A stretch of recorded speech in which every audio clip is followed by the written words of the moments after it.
श्रीकृष्णाय नमः। राजविद्या राजगुह्यं पवित्रमिदमुत्तमं प्रत्यक्ष्यावगमं धर्म्यं सुसुखं कर्तुमव्ययम्।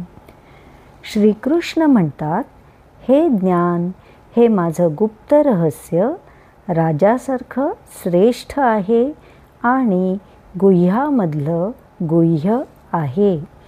हे ज्ञान वाचायचं ऐकायचं नाही, हे अनुभवायचं आहे। कारण जो स्वतःच्या अंतःकरणात डोकावतो तेव्हा स्वतःलाच ओळखायचा प्रवास चालू होतो। राजविद्या म्हणजे सर्व विद्यांचा अधिपती। भौतिक विद्यांनी आपण जग जिंकतो, पण या विद्येने आपण स्वतःला जिंकतो। जेव्हा जीव म्हणतो मी शरीर नाही, मी आत्मा आहे, तेव्हा त्याच क्षणी राजविद्या प्रकट होते।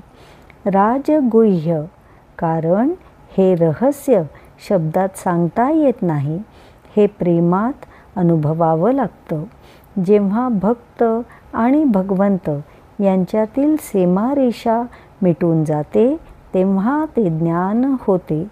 तू आणि मी वेगळा नाही।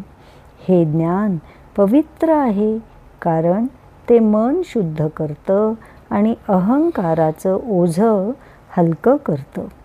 हे उत्तमम आहे, कारण याच्या पलीकडे काही उरत नाही, सगळं ब्रह्ममय होतं।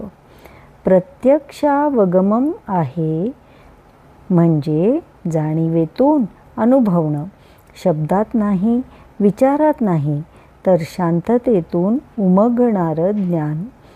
हे धर्म्य आहे, कारण ते सत्याशी एकरूप आहे, जे आहे तसं स्वीकारायला शिकवतं।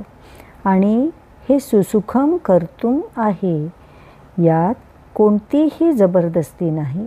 भक्त जेव्हा प्रेमाने चालतो तेव्हा ज्ञान आपोआप फुलतं आणि शेवटी हे ज्ञान अव्ययम, म्हणजे काळाच्या पलीकडचं।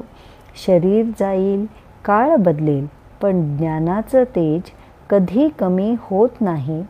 ज्ञानाचा शेवट म्हणजे अनुभव आणि अनुभवाचा प्रारंभ म्हणजेच भगवान। ज्ञानाचं रूप म्हणजे शांती, शांतीचं रूप म्हणजे प्रेम आणि प्रेमाचं रूप तोच परमात्मा। श्रीकृष्ण शरणम मम।